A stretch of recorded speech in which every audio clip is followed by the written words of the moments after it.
In the realm of UFO sightings, there's a pervasive notion that unidentified flying objects are simply misidentified aircraft or atmospheric phenomena. However, there exist compelling accounts that challenge these explanations, particularly when it comes to triangular UFOs.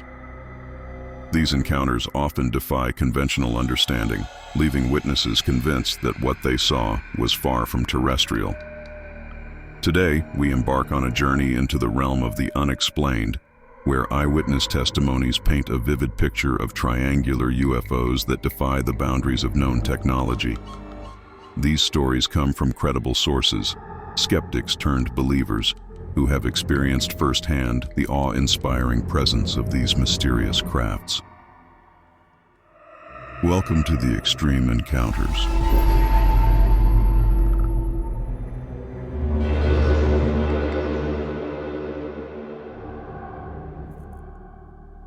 Our first story is taken from Reddit, which is shared by a user named Dr. Forrester87. He writes, "I have seen things in the sky I can't readily identify. Most of the time they are nothing more than lights that get brighter, then slowly get darker again.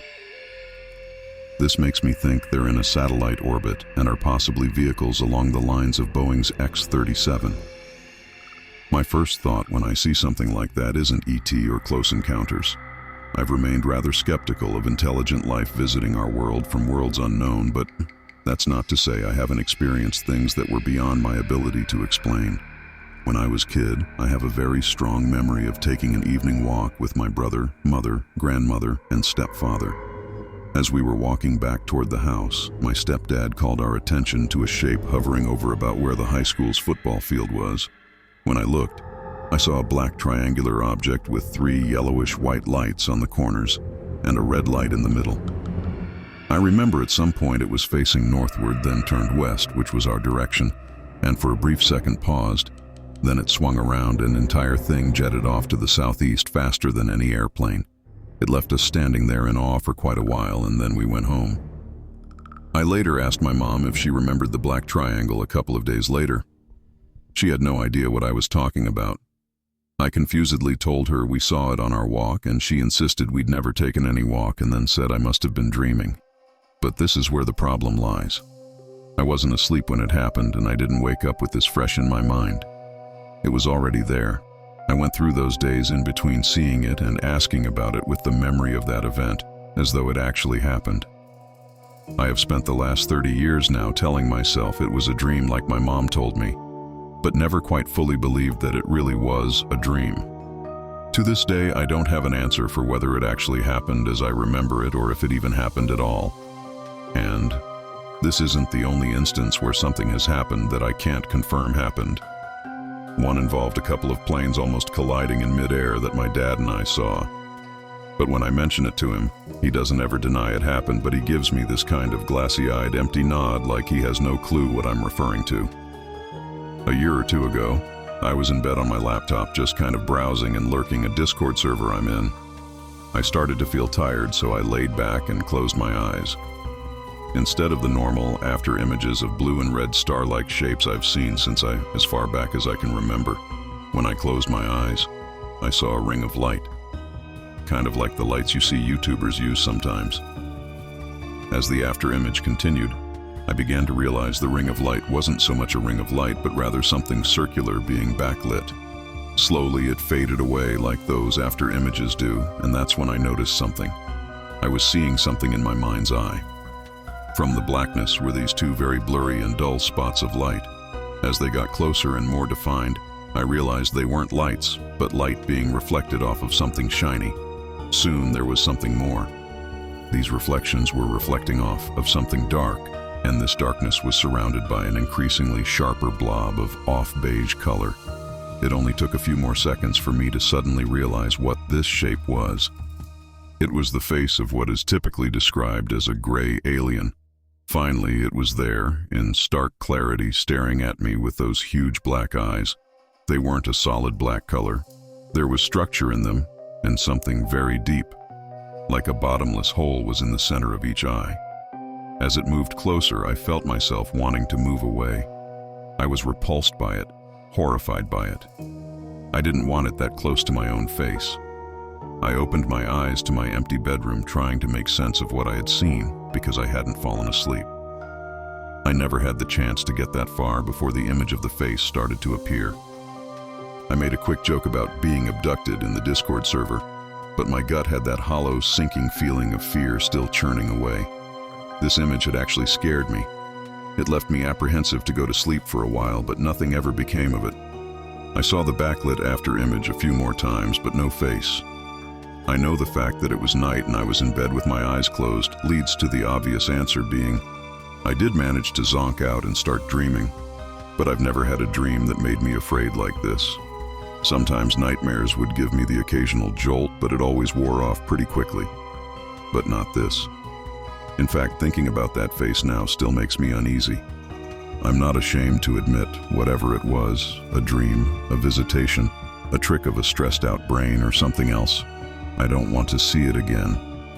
I don't want to stare into those unfathomably deep and eternally black eyes.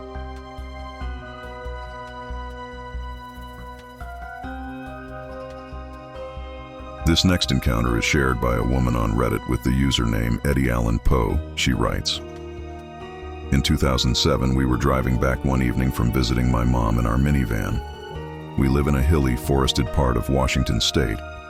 My husband was driving, I was in the front seat, and our 8-year-old daughter was in the back behind him. As we topped a hill less than a mile from home, I noticed a big, red, blinking light just above the trees near our house. I got annoyed and said maybe they put up a new cell tower. We went down the curvy road, but I kept looking for it to see where exactly it was. As we got closer to our house, I saw it again out of my side window. It wasn't a cell tower at all. It was a UFO. I told my husband to stop, and he did in the middle of the road. He and our daughter couldn't see it from where they were because of all the trees. I rolled down my window to get a better look.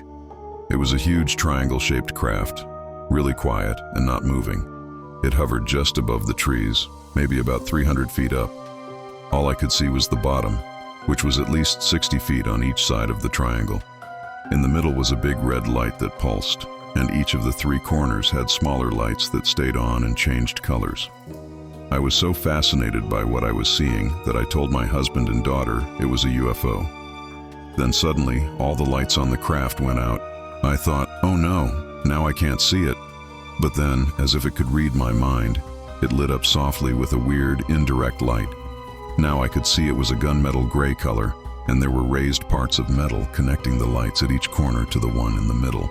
I was almost ready to get out of the van for a closer look when my husband snapped me out of it. He was worried about a car coming down the road and hitting us, so he asked if we should pull over. I got really scared then, especially for our daughter's safety, and I told him to drive the short distance home, which he did right away. When we got home, the first thing I did was check the time to make sure we hadn't lost any time. Luckily, we hadn't, but everything had happened so fast. I was the only one who saw it up close, and even though my husband believes me, I don't think he understands just how big and close it was. As we got home, my mind raced with thoughts of what I had witnessed. It certainly wasn't like any military aircraft I had ever seen or read about. The way it hovered silently and its immense size suggested capabilities far beyond our current technology. I tried to recall if there had been any reports of military exercises or sightings in our area, but nothing matched the description of what I saw. The craft's behavior, the way it responded to my thoughts about its lights, felt more like something out of a science fiction movie than a conventional military operation. If it were a secret military craft, it would have made more noise or shown some indication of propulsion. This was different. It was calm, almost serene, defying any logical explanation I could muster. Even now, years later, I find myself pondering that evening, still searching for answers that seem just out of reach. Whatever it was, it left an indelible mark on me, a reminder of the vast mysteries that continue to unfold beyond our understanding.